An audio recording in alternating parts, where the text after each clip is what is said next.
We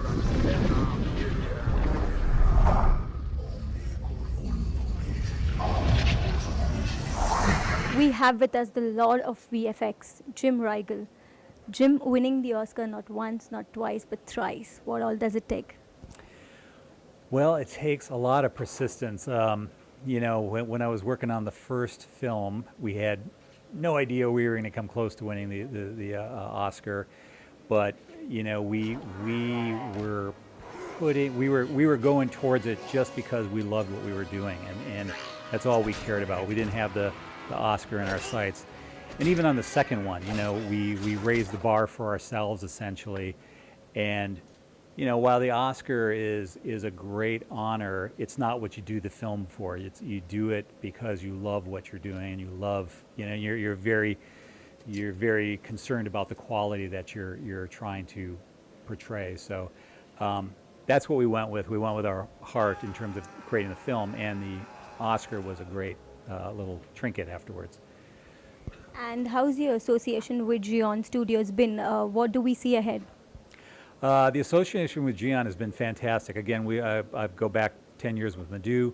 Now that there's a studio that we're working with, we can sort of keep some consistency. Before I'd sort of piecemeal, be at different companies, but now we can move forward. And it was great taking a tour. I mean, to me, I toured the facility and saw the people working there, and I could have thought I was in Los Angeles or the UK or anywhere else. I mean, it's the same people doing the same stuff in the same software, and it's just getting those right people that really know what they're doing and have that sort of heart that I'm talking about. So what do we see ahead? Do we see you taking manpower from here to Hollywood, or do we see some machines coming in here for Indian films? Well,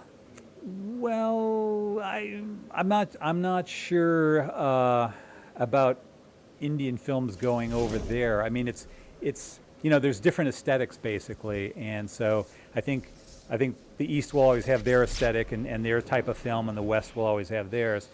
But the playing field is becoming a little more even, where the Los Angeles studios are bringing down the budgets.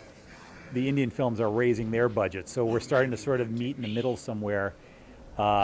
Obviously, I think Hollywood will still drive the majority of visual effects, but there's not a lot of films shooting in Hollywood these days, and everybody's looking. The UK has a tax break, New Zealand has a tax break, and and India just has a lot of people a lot of good people. So I think you have to look everywhere to get your movie done economically. So where do we see visual effects in India after 5 years? Where do you see it?